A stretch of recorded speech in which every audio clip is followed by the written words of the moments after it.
with an update on CM Punk potentially signing with WWE and more. Before we move on, make sure you subscribe to Wrestling Rambles with notifications on, and don't forget to like the video.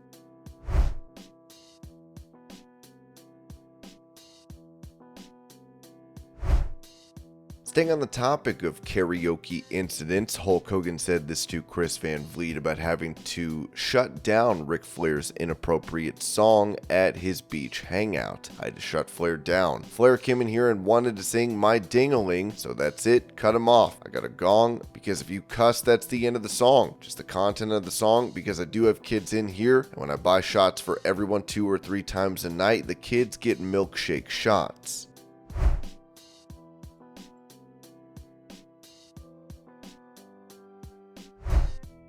Voicing her frustrations over the confrontation she had with Logan Paul at SummerSlam, WWE announcer Samantha Irvin told Chris Van Vliet, "I was not happy and definitely not happy to have a camera in my face while he's saying that to me. So not my favorite, and it's crazy because it's such a replayed moment. It's like the wackest moment that I've had, but you know, it's fine. No matter what, I was gonna get the announcement off no matter what, but I was obviously in shock. I've not seen anyone assault my fiance with brass knuckles before, so that was a first."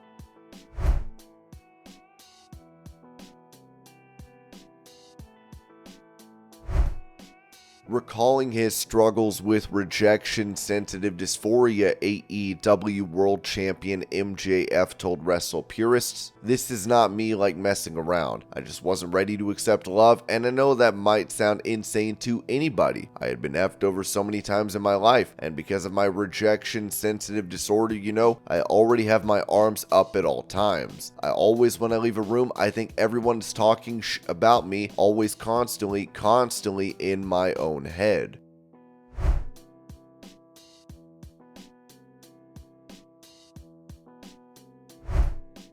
Talking about his appearance on NXT, Paul Heyman told Justin Barrasso of Sports Illustrated, "The guest appearances on this show are merely to call attention to the enormously gifted talent pool that is offered to the viewer on a weekly basis every Tuesday night. I would humbly suggest this NXT roster can compete with any claim there has ever been a more significant or more talented roster."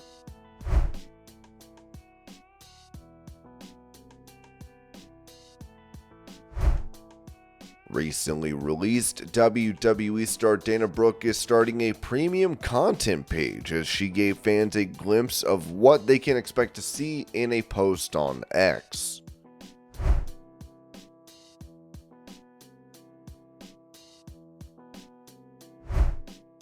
Staying on the topic of premium content, Mandy Rose uploaded these videos to show off her photo shoot in New York.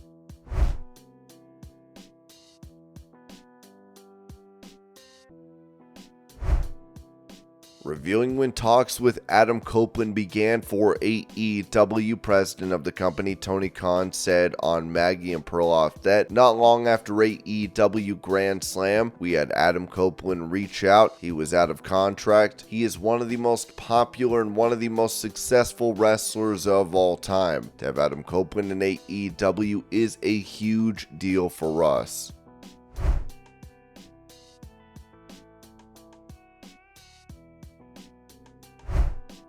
Fan footage revealed that there is a line out of the door for those looking to attend NXT's show tonight. So if you had a hey yo, the pop you didn't know, you know, you had.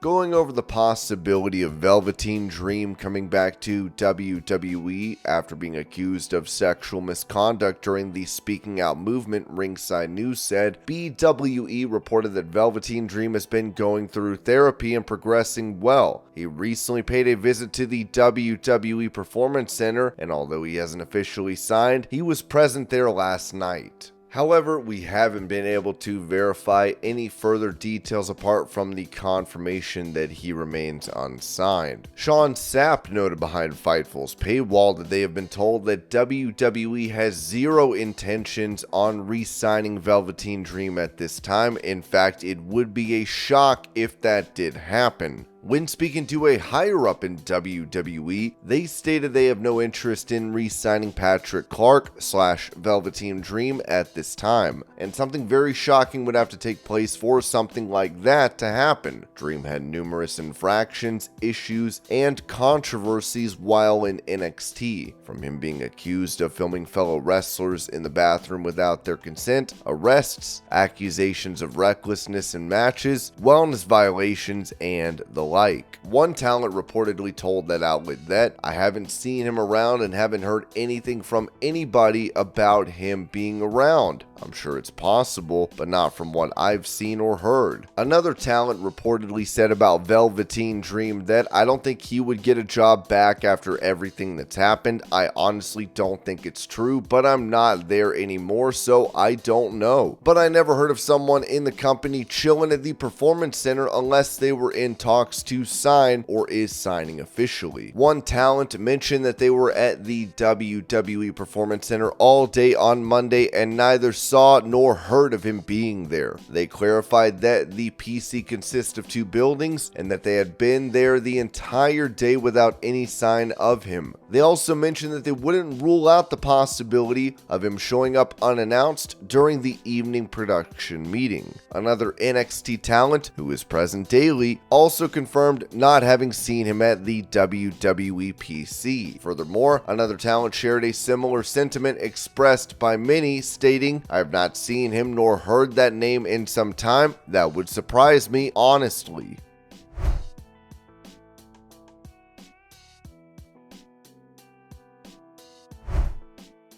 Asked if he's been drowning in death threats over his decisions in AEW, president of the company Tony Khan said on the Dan Le Batard show, "Not really, but I think it's great. To be honest, the rancor of sports fans is across all sports. It's something I have seen in football, the NFL, in the Premier League. For us, it's a great thing that we have passionate fans that really care about AEW, that really gets excited about our shows. I love it."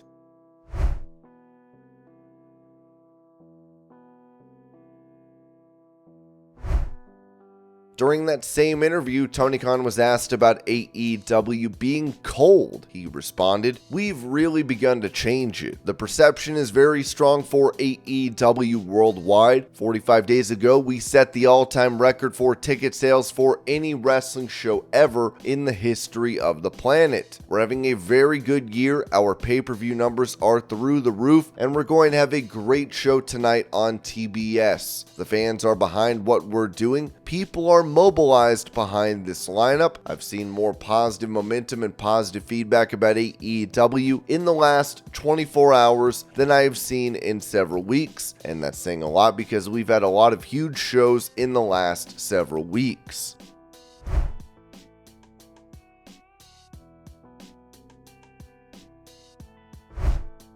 In that previously mentioned interview, Tony Khan addressed the CM Punk and Jack Perry backstage incident at All In London as he was asked, "Is it indeed the most dangerous situation you found himself in backstage?" Without a doubt, 100% yes. "Did you indeed fear for your life, or was that performative?" "Yeah, I was scared as hell for a moment there."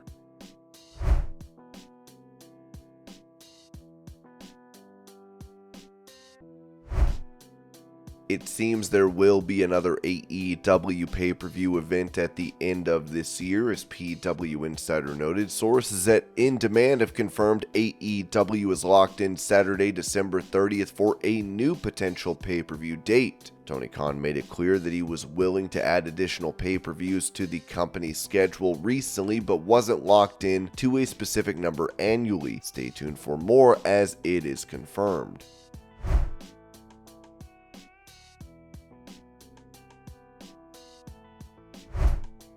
Touching on the possibility of CM Punk signing with WWE, Sean Ross Sapp of Fightful said, "Talent have unanimously been told that WWE is not working on a Punk return as of now. This includes some that have made references to Punk on air." Ringside News added that it was also reported that WWE doesn't want unrealistic expectations for Survivor Series. CM Punk will not be there, but he is not needed.